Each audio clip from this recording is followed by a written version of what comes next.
दोस्तों, दिल्ली का एक ऐसा शॉकिंग क्राइम केस सामने आया है ना, जिसने सच में सिर्फ राजधानी को ही नहीं बल्कि पूरे देश को हिलाकर रख दिया है।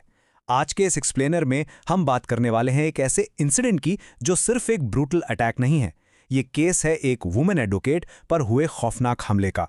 मतलब एक पढ़ी लिखी महिला जो खुद कानून की रक्षा के लिए रोज कोर्ट में खड़ी होती थी, वो अपने ही घर में खून से लथपथ मिली। और पता है सबसे ज्यादा हैरानी की बात क्या है? इस बार सिर्फ पुलिस ही नहीं बल्कि सुप्रीम कोर्ट को भी खुद बीच में उतरना पड़ा। ये पूरी घटना दिल्ली के नॉर्थ ईस्ट एरिया की बताई जा रही है। एक ऐसी जगह जहां एक प्रैक्टिसिंग वुमेन एडवोकेट पर उसके ही हस्बैंड ने जानलेवा हमला कर दिया। विक्टिम दिल्ली के करकादमा कोर्ट में प्रैक्टिस करती थी। अब सोचिए, रोज कानूनी लड़ाई लड़ने वाली ये महिला, इसने शायद ख्वाबों में भी नहीं सोचा होगा कि एक दिन उसे अपनी ही जिंदगी के बचाव के लिए ऐसे अकेले लड़ना पड़ेगा। Okay, let's dive into this. पहला हिस्सा, एक खौफनाक रात, 25 अप्रैल 2026। तो एग्जैक्टली हुआ क्या था? रिपोर्ट्स के मुताबिक 25 अप्रैल 2026 को घर के अंदर एक डोमेस्टिक डिस्प्यूट हुआ। पहले नॉर्मल बहस हुई, फिर झगड़ा थोड़ा और बढ़ा और देखते ही देखते ये विवाद एक खौफनाक हमले में बदल गया। आरोप यह है कि हस्बैंड ने गुस्से में आकर एक तेज धार हथियार उठाया और अपनी वाइफ पर बार बार वार कर दिया। अटैक लिटरली इतना ब्रूटल था कि महिला के शरीर के कई हिस्सों में बहुत गहरी चोटें आईं। घर का माहौल चीखों से भर गया था और बस कुछ ही पलों में एक बिल्कुल नॉर्मल सा घर एक क्राइम सीन में बदल चुका था। पुलिस का रिस्पांस तुरंत आया। दिल्ली पुलिस ने तुरंत एफआईआर दर्ज की और 25-26 अप्रैल की रात को ही अक्यूज्ड हस्बैंड को गिरफ्तार कर लिया। लेकिन स्टोरी यहां खत्म नहीं होती। अब आते हैं दूसरे पहलू पर, the systems massive failure, hospital negligence. क्योंकि देखिए, सबसे पहले फोकस उस वायलेंट अटैक पर गया, विच इज नेचुरल। लेकिन इस केस का दूसरा हिस्सा ना और भी ज्यादा डरा देने वाला है। रिपोर्ट्स के मुताबिक हमले के तुरंत बाद महिला को हॉस्पिटल ले जाया गया।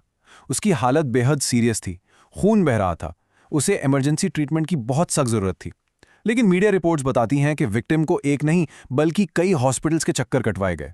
इमरजेंसी कंडीशन होने के बावजूद उसे तुरंत एडमिट नहीं किया गया। काफी देर बाद जाकर उसे एम्स ट्रॉमा सेंटर शिफ्ट किया गया, जहां फाइनली उसका इलाज शुरू हो पाया। तो यहां सबसे बड़ा सवाल ये उठता है, इमरजेंसी में ट्रीटमेंट क्यों नहीं मिला?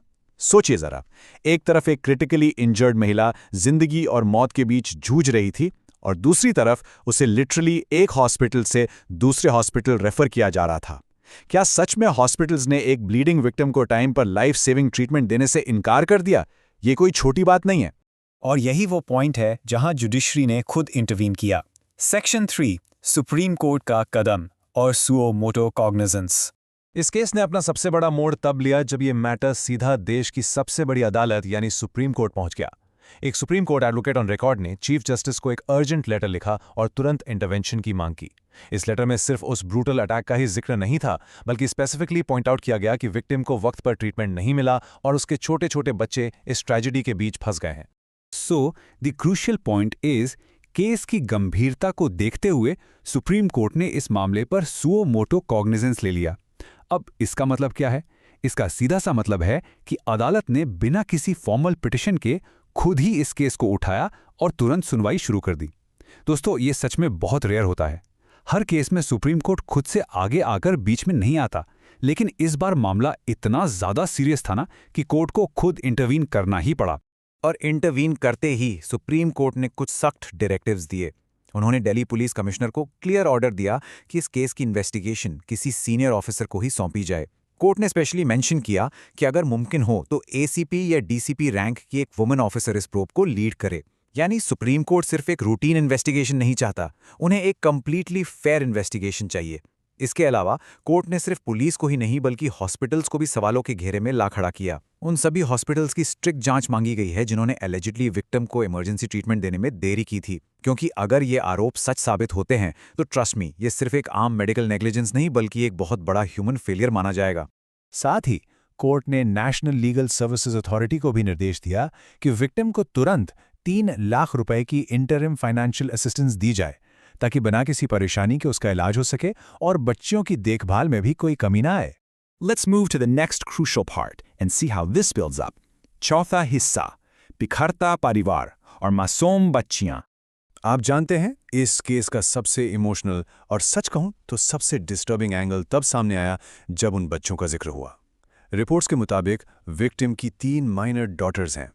जब यह अटैक हुआ उसके बाद 2 छोटी बच्चियों को ससुराल वाले अपने साथ ले गए।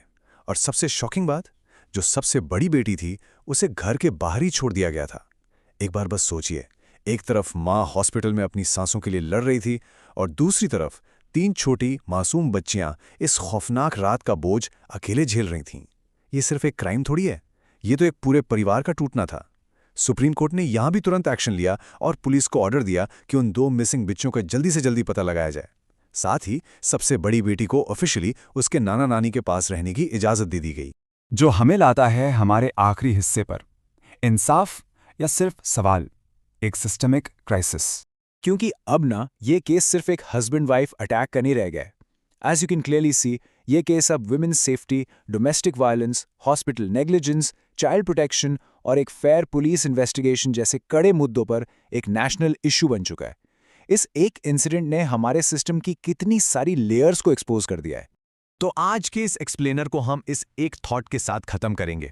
दिल्ली का ये केस एक बार फिर से वही पुराना लेकिन सबसे जरूरी सवाल उठाता है। अगर कानून की जानकार एक प्रैक्टिसिंग एडवोकेट भी अपने ही घर में महफूज नहीं है, तो एक आम महिला इस देश में कितनी सुरक्षित है? और सबसे बड़ा सवाल अब भी यही बना हुआ है, क्या इस बार इस विक्टिम को सिर्फ इंसाफ मिलेगा या समय पर इंसाफ मिलेगा? आप लोग इस बारे में क्या सोचते हैं?